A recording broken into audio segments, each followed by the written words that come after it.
pagkakatapon sa akin sa dapitan at ang pananatili roon ng 4 na taon ay tila isang mabigat na parusa. Ngunit hindi ko ito tinanggap bilang hadlang sa aking layunin. Sa halip, ginamit ko ang panahong iyon upang ipakita ang malasakit sa aking mga kababayan. Ngunit ngayong nalalapit na ang pagbabalik ko sa aking bayan, sumulpot ang mga akusasyong magtatakda ng aking katapusan. Ika-13 ng Disyembre nang ipadala ang aking mga dokumento sa Malacanang upang litisin. Napagtanto ko na ito ang aking huling Paskong mararanasan sa mundong ito.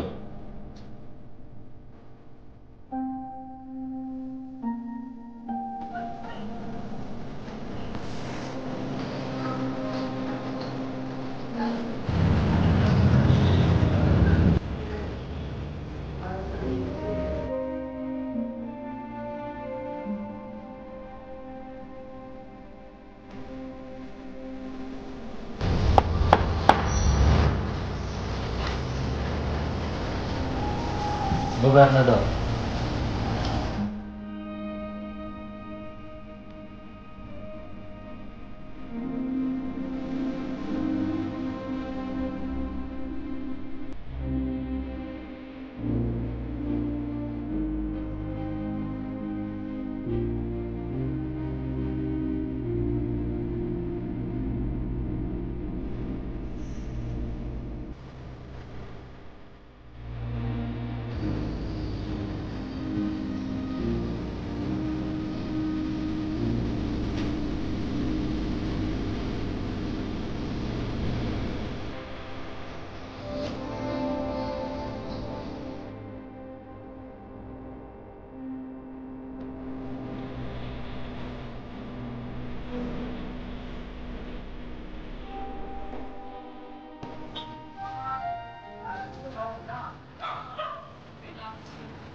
Rizal,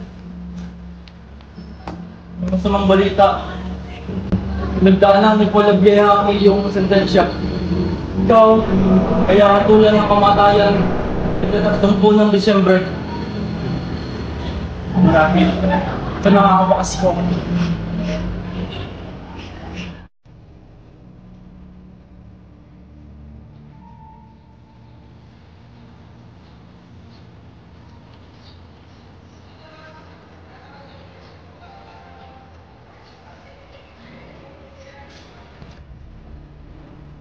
Ikaw, Sir Rizal, ay nakakatulad ng kamatayan dahil sa pakikilahok sa paghimagsik laban sa kolonyal na pamahalaan ng Espanya.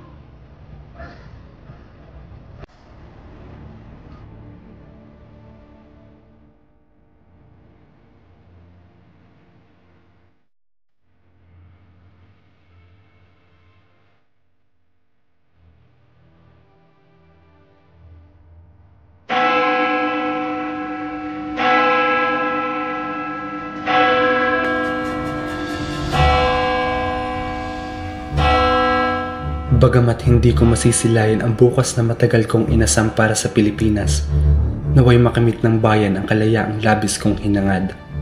Ang Pilipinas ay para sa mga Pilipino, hindi dapat maging alipin ng mga banyaga. Mapanatag ka, anak ko. Ang iyong sakripisyo ay hindi mawawalan ng kabuluhan. Bilang ikaw ang naghawak ng bandila ng katapangan, makikilala ka ng lahat at magiging inspirasyon ng bawat henerasyon. Consumatum est. Fuego!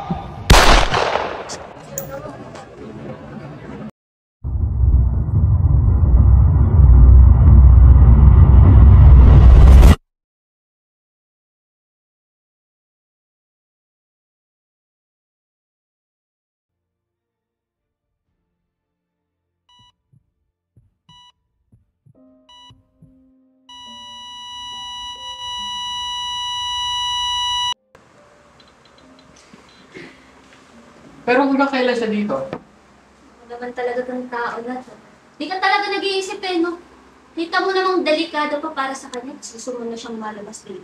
Ilang linggo na nakalipas. May pag-asa pa kaya? Ito naman, nagkakanda mayor, di marunong makinig sa doktor. Di ba sabi nga ng doktor, by this week, possible na siyang magising? Mga pinayo.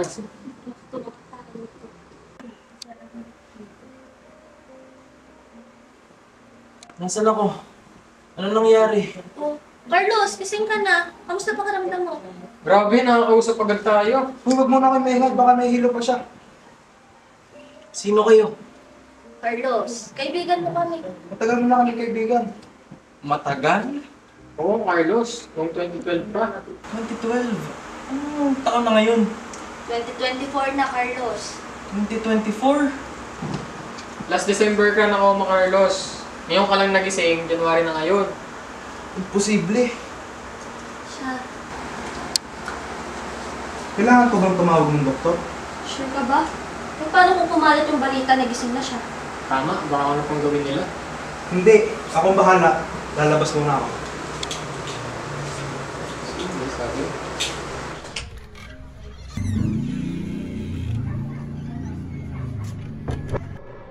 Ako nga pala si Sean. Ako si Samuel.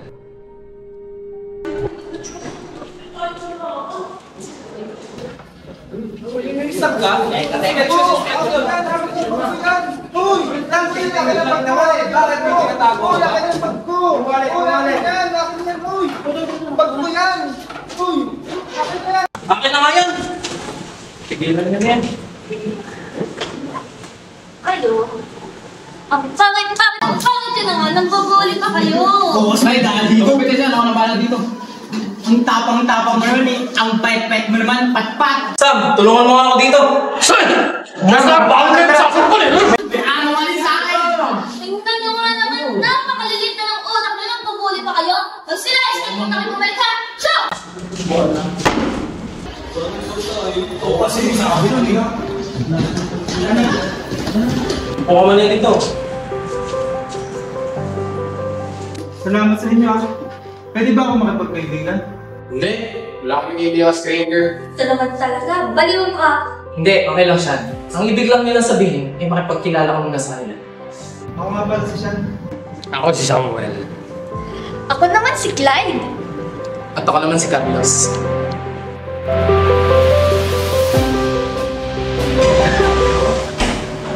Hoy, dali-dali ano na naman. Uwi-uwi na. Biglang pag-utos na to. January? Ay! Oo! Minamadali ko na. Minamadali ko na. Tingin nyo guys, bagay sa akin maging guro, di ba? Wala. Bakit yan ba gusto mo? Oo. Gusto ko kasi maging katulad ni Mama. Siya ang inspirasyon ko. May points. Eh kayo ba? Tagal-tagal na natin magkakaibigan pero hanggang ngayon, di ko pa rin alam kung ano mga gusto nyo gawin sa buhay niyo. Ako? Ako, pulis! Gusto ko maglingkod sa bayan! Ako, gusto kong maging abogado para ipagtanggol yung mga inapi at makuha yung stisya na dapat para sa kanila. Tama? Ha? Dahil yun ang hindi ko makuha mula sa mga magulang ko. Pwede tanongin kung bakit. Inulupis talaga ang tatay ko. Pinaglako niya ng mama ko. Pero wala siyang nagawa. Ang sakit ng pagkawala, parang tiglan na dumaan sa buhay ko. Di naglaon, ay nag-depress siya at yun ang pinamatay niya. Kaya sa lola ako nakatira ngayon. Kailangan mo, Carlos. Kung tatanggol tayo parehas. Hindi natin nakayaan mangyari yung nangyari niya. Sibang tao, nagamit sa bato. Oo nga naman. Tsaka nandito naman kami mga kaibigan mo. At sasamahan ka namin sa lahat ng kaso na paglalaban mo. Eh ikaw siya. Ako? Naiisip ko kasi maging public servant. Tatay ko kasi politician. Wow. Basta, pangako natin sa isa't isa na magiging successful tayo. At magkakasama pa rin tayo, ha? Deal? Ay, mali!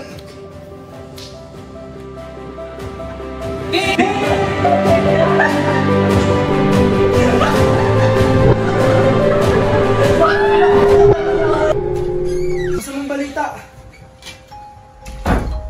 Pumanaw na si Dr. Fuentes. Ano? Ano nangyari? Nalaman nila na siya ang doktor ni Carlos. Para sa kaligtasan niya, pinalabas na lang na hindi siya magtatagal.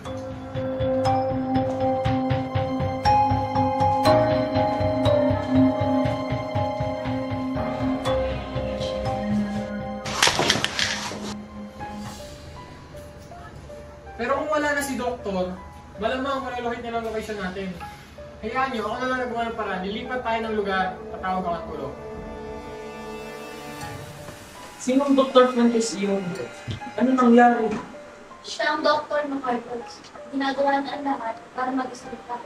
Kaya ka nakawa, dahil yung nagtaka sa buhay mo. Naisip namin na baka dahil sa dating kasong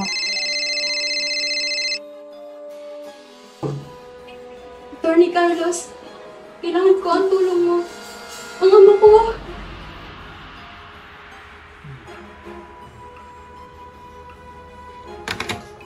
Okay na, yung malilipatan na tayo.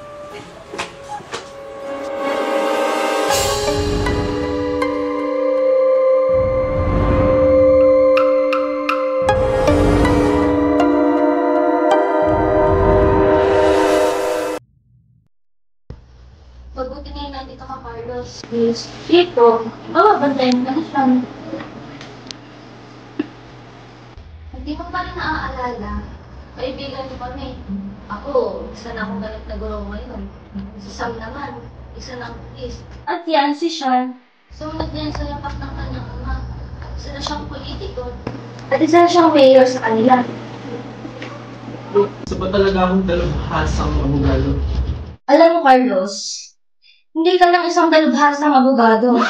Isa kang magaling at napakabait na abogado. Madalas pa nga, ang mga kliyente mo ay mga galing sa kapaspalad na pamilya. Kaya nga saludo kami sa iyo eh. Alam kong buhay mo nakasalalay sa Pastor Carlos. Kaya piling namin na sana mag-ingat ka palagi. At sana huwag mo rin mga kalimutan namin ito kami. Hindi ka nag-iisa, Carlos.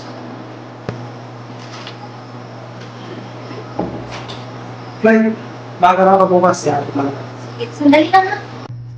Carlos, mauna na muna kami. Ayun mo na. Susunod na lang ulit kami mag-usap. Ano?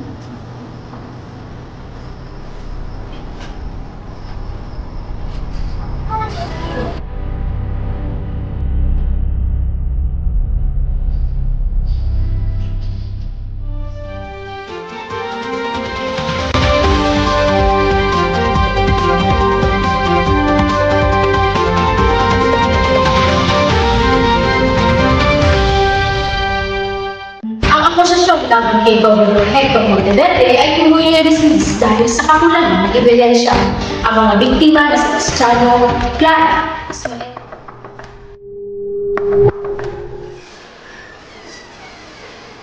Attorney, ako po si Clara Esperanza. Anak po ni Cristiano Esperanza. Magsasama sa ilalim ni Gobernador Hector Monteverde. Halika, mukha mo lang yung ano. Ano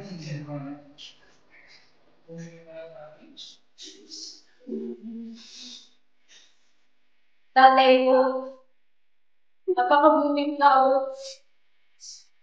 Hindi naman nakalain na siya sa hudla. Ganda po siya. Ano? Anong ginagawa mo dyan? Oh, Ismael! Tatabas! Matusan ka sa ako ni Gobernador. Mabait naman sa akin. Mabait naman yun, kaya tulong ko na din. Sus, mabait? Kailan? Hindi mo lang alam ang ginagawa nun. Uy, Ismael! Huwag mong itama yung Gobernador sa mga kakamong yan. Wala kang sapat na basihan. Cristiano, pinoprotektahan mo lang sila dahil hindi mo alam ang totoo. Hindi lahat ng tulong nila, totoo. Eh kung ikaw, kung gusto mo magtabas dyan maghapon, magtabas ka. Hindi naman tayo bayad diyan. Okay, alam mo naman. Eh syempre, kailangan ko nga ng trabaho eh. Hindi may papamana sa'yo yung lupang yan eh.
Maria, anong pangalan mo? Yung ano?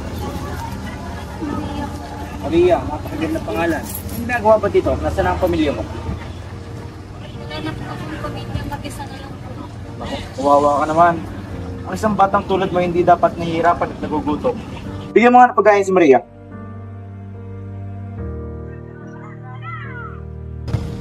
Hindi mo na kailangan magpasalamat. Tulungan ang nangangailangan.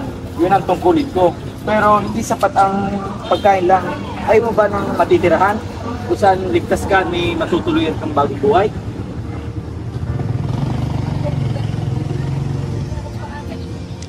Sumama ka. Ako na ang bahala sa iyo. Kung saan ligtas ka at may bagong tirahan at saka bagong buhay. Tara. Tayo nga niyo.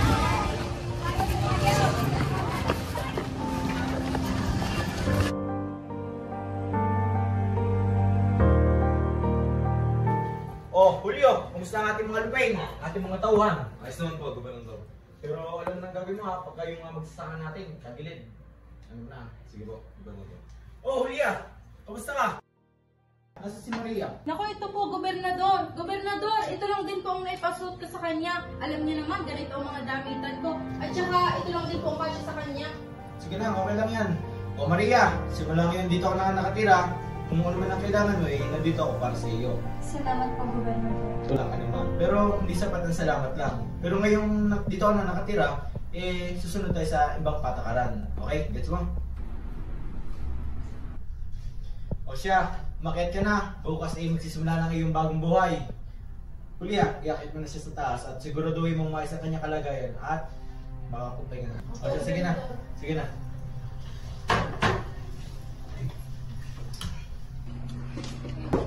Maria! Maria! Kamusta ang kalagayan mo dyan? Maliwalas ka ba? Maganda ka talaga pagka may ayos ah. Gob. Gob. Sige na, pagbigyan mo na ako. Pagbigyan mo na ako. Sige na, Maria. Pagbigyan mo na ako. Matapang ka ha.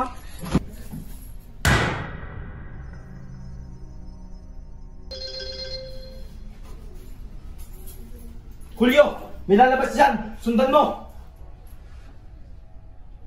Natuklasan ni tatay ang mas malalang samaan ng liberal.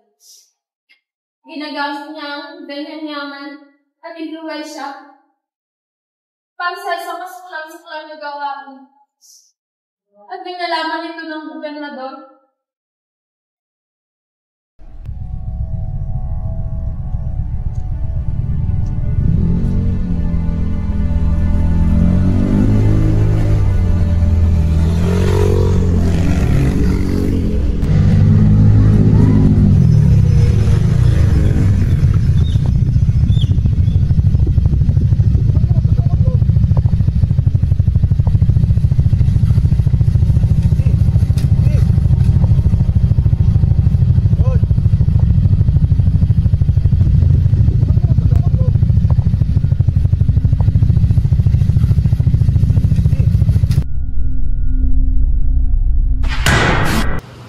kinaumagahan, natagpuan na lang ang bangkay ng aking tatay.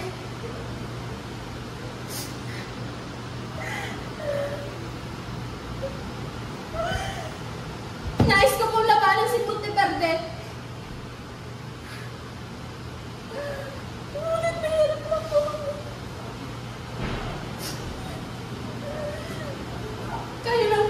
Kayo na lang po ang nagtitira ng aming pag-asa.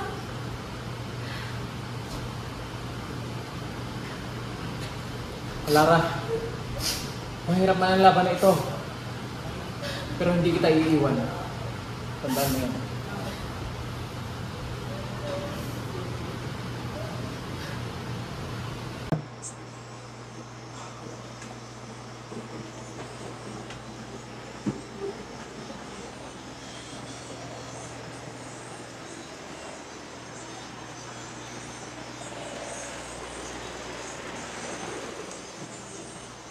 Uy, Gardus, gising ka na pala. Teka, sumama kumain. Ito pa. Ayos ka na ba? Tingin ko oo naman, sa ngayon. Alam kong naguguluhan ka pa at tila parang hindi ka nag-aalala yung sarili. Mukhang gano'n na nga. Napakadami kami kasi iniisip. Bali sa pinta ng iyong mga mukha, parang tila wala ka pa naalala mo na saya. Alam mo, sobrang bilib ko sa iyo. Kasi kahit dati nung hindi ka pa abogado, ikaw na talaga yung mga nakikita na nakakapuna sa mga maling gawain. Ikaw pa nga tumatayo sa amin eh. Oo, kaya sobrang galing mo nun. Kaya bilib na bilib ko sa iyo. Kaya nung isang pangyayari na hindi ko talaga nalilimutan, ano nga yun? Bilib na bilib ako sa iyo nun eh. Ano yun? Yun, alam ko na. Nung naliligo tayo sa dagat. Oo, tayo nagkabula, nagtatawa, nagkibituwa, nagtatago po tayo sa ilalim ng dagat eh. Tapos biglang lumakas ang alon doon. Oo, tapos ninanod yung isang mong tsinelas. Payak ka na nga nun eh, tinuwanan pa kita. Tapos tinulungan na kita eh, kinuha yung isang mong tsinelas. Kasi biglang sinabi mo, na hayaan ko na, paanod ko na lang kasi baka may makalimot pa may gumamit. Tapos sa halip na kunin mo nga, yung isang mong tsinelas, ipinaanod mo na rin. Kaya para sabi mo para 2 pares na yung malilimot na makakuha. Kaya sobrang bilib mo. Sobrang weird mo nga nun eh. Pero kahit na ganun, talagang makikididabrid sa'yo. Yung mindset mo, kagal mo. Pero, hindi ba't kahit sino naman, maaaring gawin niya? Hindi, sa panahon natin kasi ngayon, iilan na lang talaga eh. Kaya, talagang bilib ako sa'yo. Pwede ka naman pumangalawa ka niyo. Pumangalawa kay, Saan? Ayun, kay Rizal. Pwede ka nang pumalawa doon. Kung meron nga botohan na bagong bayani, inonominate kita, ikaw boboto eh. Para ikaw na yung papangalawang moderno, pangalawang pambansang bayani ngayong modernong panahon. Oo, yan. Hindi. Hindi, pre. Magaling.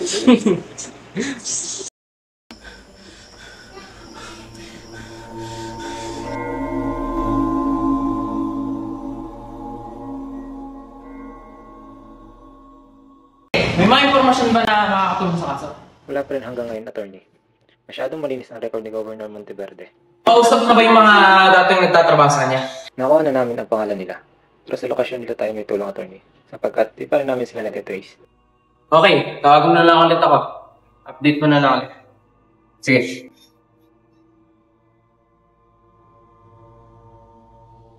Hello.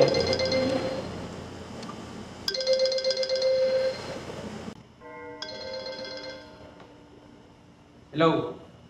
Totoo bang wala talagang kaso laban sa kanya dati?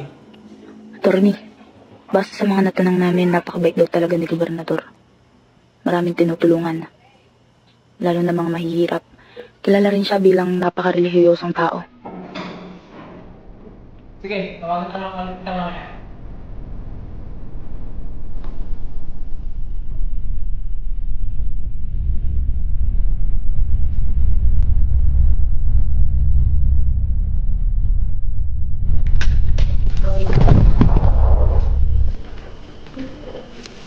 Masyado ko lang mayabang, Ibanez. Dapat lang sa'yo yan para manahimik ka na.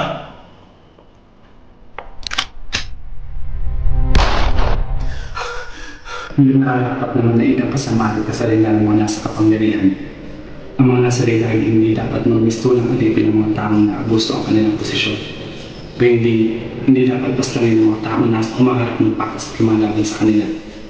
Kukunin natin ang hustisya upang protektahan ng mga naapin at maimulat ang mga nagbubulag-bulagan. Tutulungan kita, Carlos.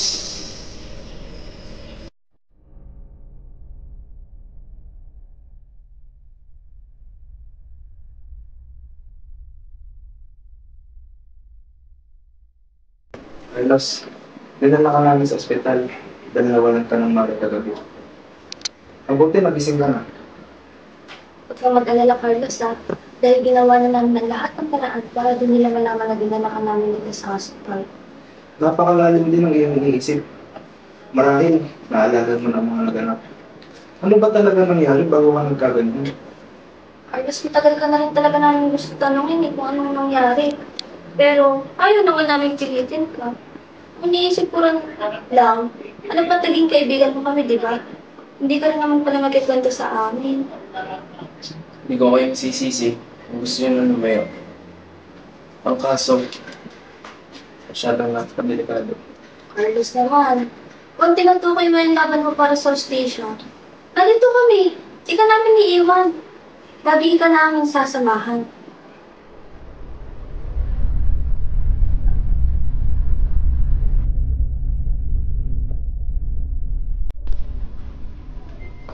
Good morning, sir. Kamusta po? Hindi po ako para i-check ang inyong vitals. Kumusta ka, Ina?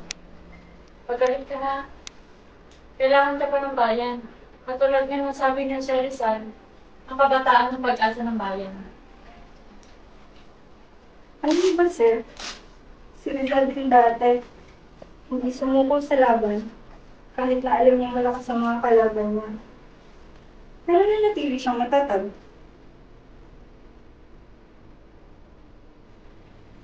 Okay lang po, sir. Clean na po kayo. Makakauwi na po kayo ngayong araw niyo.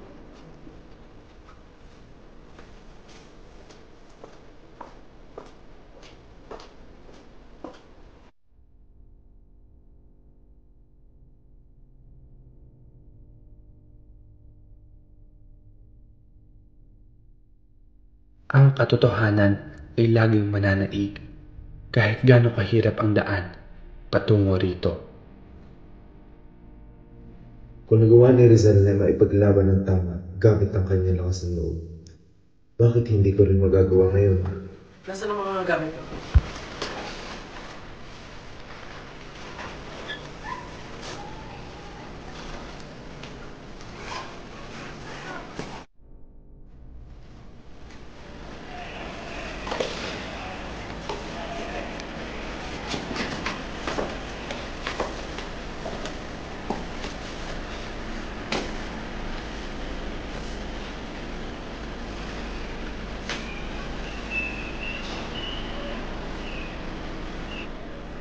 Sure ka na ba?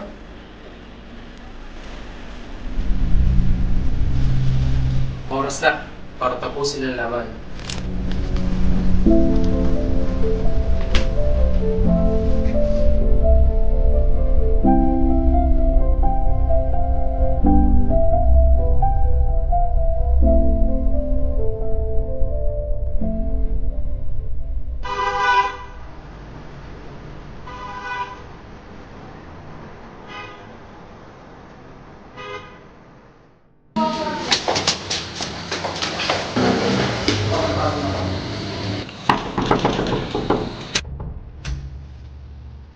Ma'am Clara? Matagal kayo nawala, attorney. Akala ko, iniwan niyo na kami. Clara, hindi ko sinasadya. Nakuha ako pagtapos ng pag-atake. Pero kailangan natin ulit buksan ang kaso. Hindi pa tapos ang laban. Pero paano pa, attorney? Na-dismiss na yung kaso. Nawala na rin lahat.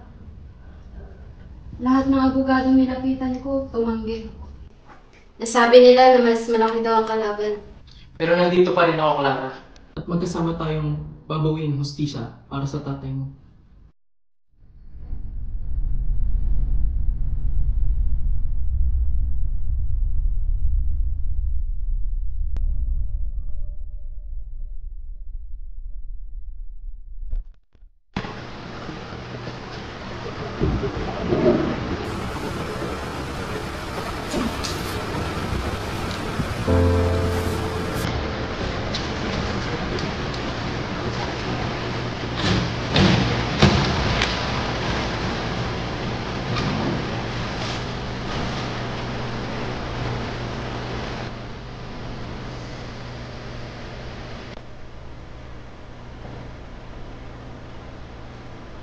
Ang kabataan ang pag-asa ng bayan. Ang laban para sa katarungan ay tulad ng paghatak sa makipot at batohang landas, hindi laging madali. Ngunit sa tibay ng loob, talas ng isip at liwanag ng pananampalataya, ang katotohanan, gaya ng bukang luwayway, ay laging sisikat at mananaig.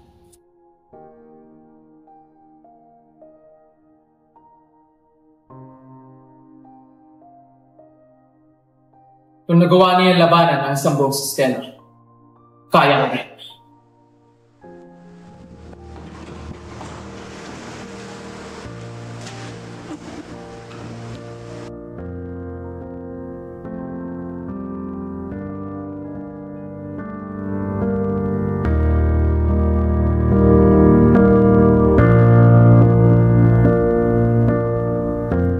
Your Honor, this case has already been dismissed for lack of evidence, and Attorney Ibanez' reappearance doesn't change that. Your Honor, the case was dismissed because I wasn't there to defend my client. But today, I present new evidence that will prove the guilt of Governor Monteverde. Case may proceed.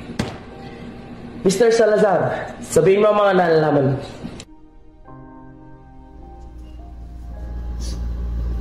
Hapon po yun. Nantawagan ako ng Cristiano sa telepono. Ang tawag sabi ng pulis sa akin ay,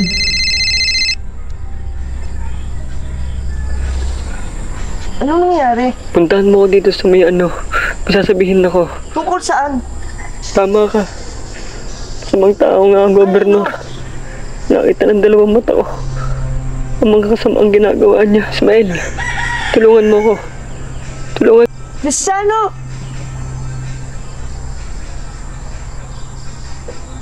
namatay din po agad ang tawag namin. Kaya dali-dali po ako lumabas at pinunta ng kanyang sinabing lokasyon. Nabutan ko pa naman po siya doon. Ngunit, maraming sasakyan ang dumating at mga lalaki. Habang nasa malayo po ako,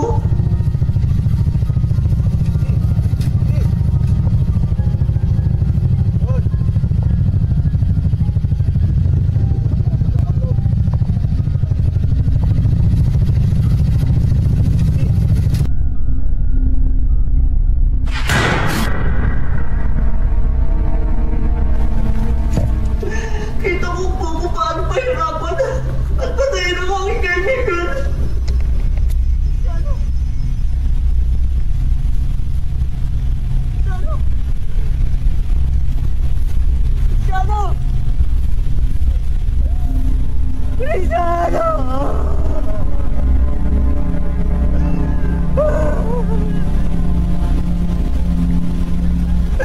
Anong ginawa nila sila?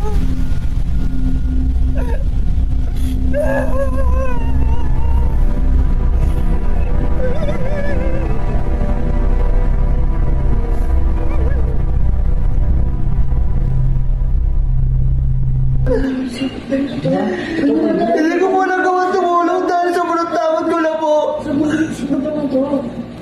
At ano pa mga nakita mo, Mr. Salazar? Witness din po ako ng pang-abuso niya sa mga manggagawa. Ganon din po sa forced labor. At di tawag po ba sweldo sa amin? Kasinungalingan! Your Honor, hindi totoo yan! Puro kasinungalingan yan! Silence the court! For the crimes of rape, murder, obstruction of justice, and forced slavery, the court finds you, Governor Hector Monteverde, guilty. Hindi ko totoo yan! Sentencing will follow. Your Honor, inosente ako! Maniwala lang sa akin! Inosente ako! Ismael! Tandaan mo nga to! May araw ka rin sa akin! Magkikita pa tayo muli!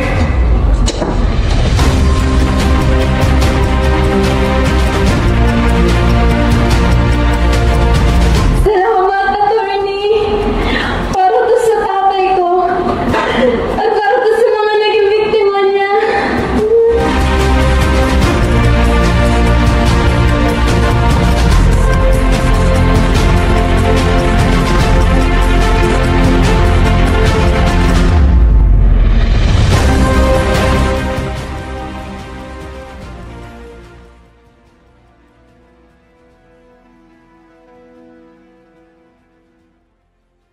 Ang laban para sa hustisya ay hindi natatapos sa korte.